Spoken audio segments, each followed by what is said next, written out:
Oke, assalamualaikum. Jadi sesuai dengan perkataanku di video sebelumnya, hari ini aku bakal membahas 3 istilah yang kemarin aku udah sebutin. Yang pertama ada shutter speed, aperture, sama ISO. Nah, itu tuh apa sih? Jadi 3 istilah itu adalah 3 unsur yang dapat mengatur kecerahan dari video kamu. Nah, itu juga bisa disebut sebagai segitiga exposure ya. Jadi itu 3 unsur tersebut tuh disatuin jadi yang namanya exposure. Nah, hari ini aku bakal bahas satu-satu ya, mulai dari shutter speed, aperture, sama ISO-nya. Nah, ini aku menjelaskan sesuai dengan apa yang aku tahu ya. Jadi aku menjelaskan apa yang selama ini aku udah pernah pelajarin ya. Oke, yang pertama shutter speed. Jadi shutter speed itu dasarnya adalah seberapa cepat shutter di kamera kamu itu ngebuka menutup begini, kemudian cekrek gitu.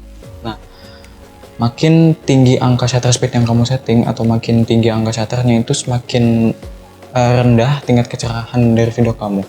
Dan kalau misalnya kamu settingnya di angka shutter speed yang lebih rendah atau angkanya lebih kecil, video kamu bakal lebih terang.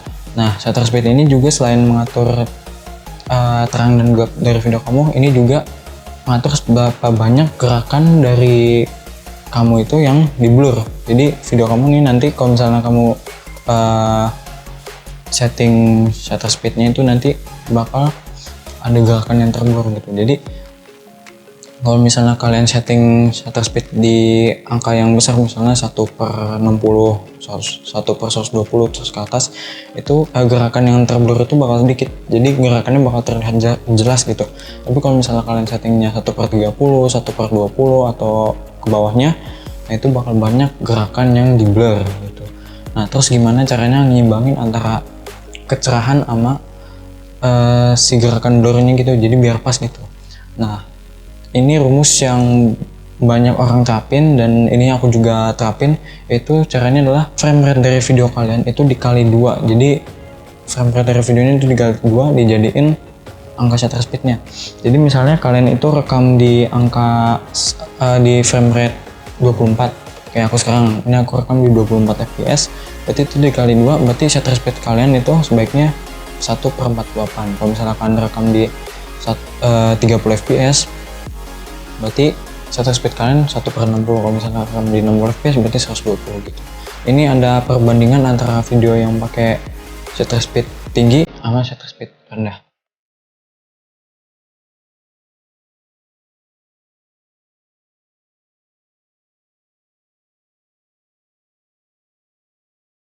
Oke, yang kedua itu ada aperture. Nah, aperture itu seberapa besar diafragma dari lensa kalian itu ngebuka sama nutup. Nah, diafragma itu kayak lembaran-lembaran di dalam lensa gitu. Jadi kalau misalnya kalian lihat, dia kayak lembaran terus ada garis-garisnya gitu. Nah, namanya itu diafragma lensa. Jadi itu yang ngatur seberapa besar aperture kalian. Nah, aperture itu diukur dalam f-stop. Nah, f-stop itu bisa kalian lihat di bagian depan lensa kamera kalian.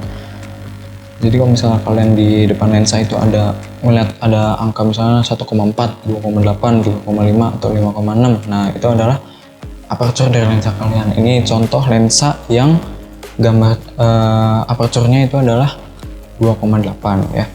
Nah, terus maksud dari angka-angka itu tuh apa? Jadi semakin kecil si angka aperture misalnya 1,4, itu semakin lebar si aperture kalian dan makin banyak cahaya yang masuk.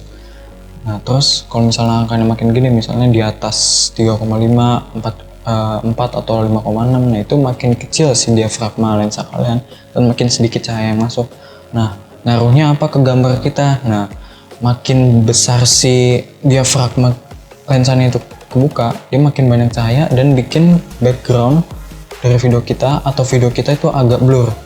Nah, kalau misalnya kita pakai aperture yang angkanya tinggi, nah si diafragma itu bakal ngecil, ngebukanya nggak terlalu besar, jadi mengecil lah si diafragmanya, dan itu bakal bikin video kita tajam. Nah, itu yang disebut dengan depth of field. Jadi depth of field ini kadar blur dari video kalian gitu.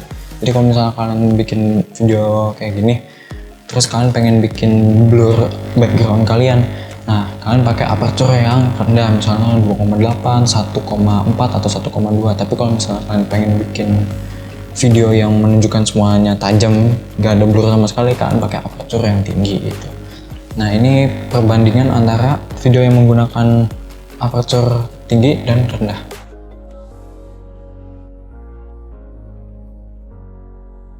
Oke, yang ketiga atau yang terakhir ada yang namanya ISO. Nah, ISO itu dasarnya seberapa sensitif sensor kamera kalian gitu. Jadi kalau misalnya kalian setting ISO kalian ke yang angka yang tinggi, si sensor kamera kalian itu bakal lebih sensitif dan videonya bakal lebih terang. Tapi kalau misalnya kalian setting ISO ke angka yang lebih rendah, video kalian bakal lebih gelap dan si sensor kamera kalian jadi nggak terlalu sensitif.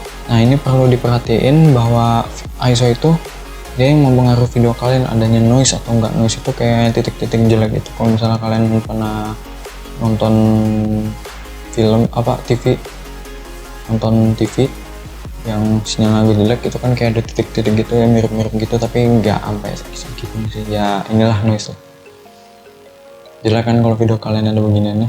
Nah, terus gimana caranya biar si video kita itu nggak ada noise nya begitu, yaitu tetap menjaga ISO kalian rendah gitu. Aku saranin kalian pakai ISO di angka 400 ke bawah. Nah, ini perbandingan antara ISO tinggi video yang pakai ISO tinggi dan rendah.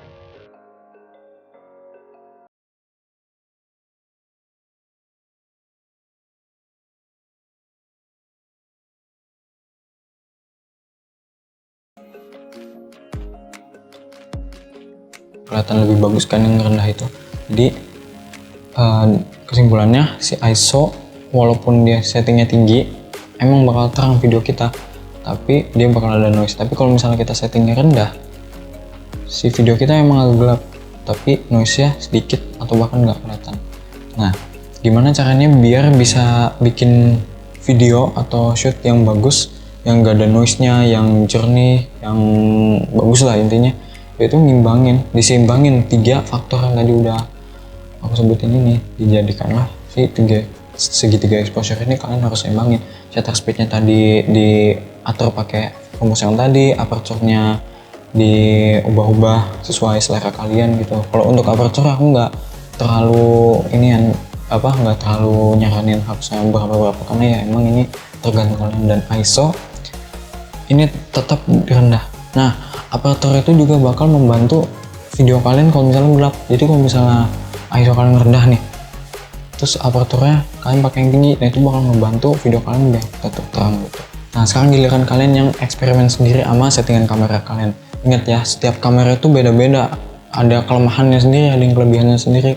Ada kamera yang emang dibuat khusus itu yang untuk low light atau keadaan cahaya yang gelap, itu kamera Sony Alpha 7S series. Itu dia bisa syuting di ISO yang tinggi banget, sampai puluhan ribu angka ISO-nya, tapi noise-nya rendah banget.